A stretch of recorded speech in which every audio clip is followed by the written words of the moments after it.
Part 3. The Emperor's Realm and Rivals, 1870 to 1879. The Serpent of the Potomac and the Mexican Protectorate. The greatest danger to his reign was not a revolt in California, but the constant political unrest in Washington, D.C. Norton, a staunch Unionist during the Civil War, never recognized the authority of the U.S. government after he abolished Congress. He referred to the legitimate presidents, Lincoln, Grant, Hayes, as mere incumbents, or more dismissively, the Serpent of the Potomac. His decrees were frequently aimed at solving national crises with common sense, a quality he believed was utterly lacking in D.C. Abolishing all political parties, 1869. Demanding the construction of a suspension bridge connecting Oakland and San Francisco, 1872. A full 6 decades before the Oakland Bay Bridge was even conceived, an astonishing piece of imperial foresight. Proposing a League of Nations, 1871, to ensure global peace, nearly 50 years before Woodrow Wilson. His greatest international claim was Protector of Mexico, a title he added after Emperor Maximilian I of Mexico was executed. He declared that since the only other emperor in the Americas was gone, it was his duty to assume the protectorate. No one in Mexico was aware of this. The Emperor's Dogs, Bummer and Lazarus. Norton's most famous courtiers were 2 dogs. Bummer was a Newfoundland Mastiff mix, a local stray famous for his begging and thieving. Lazarus was a large, scruffy mutt. The two formed an inseparable, unlikely pair. Bummer, in 1860, famously saved Lazarus from a dog catcher or drowning. The details are disputed, as is everything in Norton's life. The people of San Francisco adopted them as the Emperor's imperial dogs. They were permitted to enter any restaurant, any saloon, and any public building. When Lazarus was tragically killed by a fire engine in 1863, the emperor was distraught. The city held a mock funeral, and the local newspaper, the Daily Alta California, published a lengthy, solemn obituary for the dog. Bummer, the faithful surviving companion, continued his rounds with the emperor until his own death, after which he was stuffed and displayed, a controversial public spectacle. The attachment to these dogs illustrates the city's willing suspension of disbelief. They were not just tolerating a madman, they were building an elaborate, shared fantasy around him. The arrest and the civil uproar. In 1867, a new, overzealous police officer named Armand Barbier was assigned to the emperor's usual beat. Barbier, lacking the San Francisco spirit, decided the charade had gone on long enough. He arrested Emperor Norton on charges of lunacy. The public outcry was immediate, massive, and furious.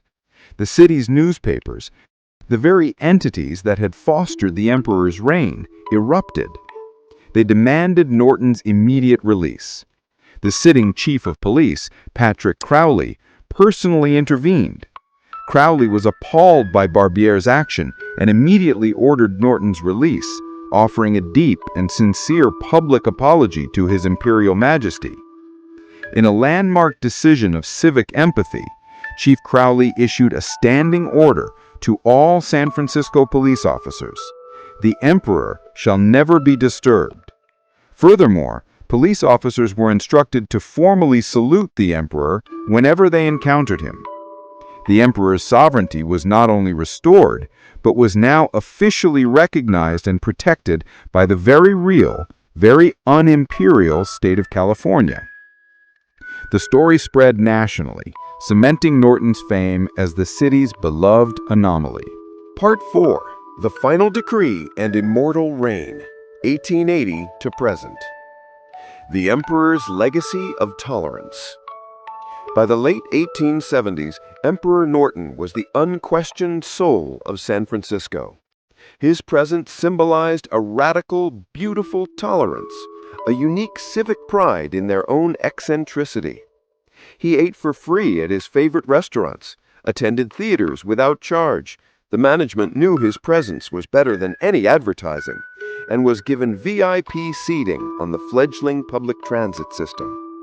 His decrees, though legally toothless, were always published with great reverence, and many of them contained surprising wisdom, calls for women's suffrage, warnings against the rising tide of anti-Chinese sentiment, and always the need for a bridge and tunnel system. His influence was subtle but profound. He was a daily, gentle reminder to the city's frantic, money-obsessed populace that there were values beyond the balance sheet.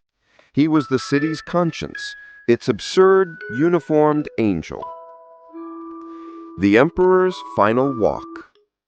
On the evening of January 8, 1880, the Emperor was making his way to a lecture at the California Academy of Sciences. He was at the corner of California and DuPont Street, now Grant Avenue, when he collapsed. He was aided by a police officer who, according to standing orders, was still obligated to salute him before calling for help. He was taken into a nearby house, but it was too late. Emperor Norton I died on the street he had governed for 2 decades. The initial police report listed his cause of death as destitution and mental derangement. This was a clinical assessment, utterly devoid of the city's heart. The next morning, his death was headline news across the state. The Imperial Funeral. The funeral of Emperor Norton I was a spectacle of extraordinary proportions. A quick search of his belongings revealed a staggering and profoundly sad truth. 1. $3 in small change. 2. A collection of his unredeemed imperial bonds. And 3.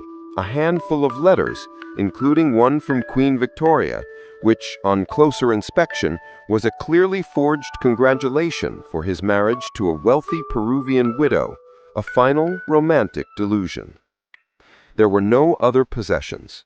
He was truly a pauper who had spent his entire reign living on the kindness of his subjects. The city, however, decided to correct the record of his supposed destitution. A wealthy association of businessmen, the Pacific Club, immediately raised a fund to ensure the emperor received a proper burial. His coffin lay in state, and on the day of his funeral, January 10, 1880, a crowd estimated at 30,000 people lined the streets for the procession. Businesses closed, and the entire city observed a day of mourning. It was one of the largest funerals in San Francisco history.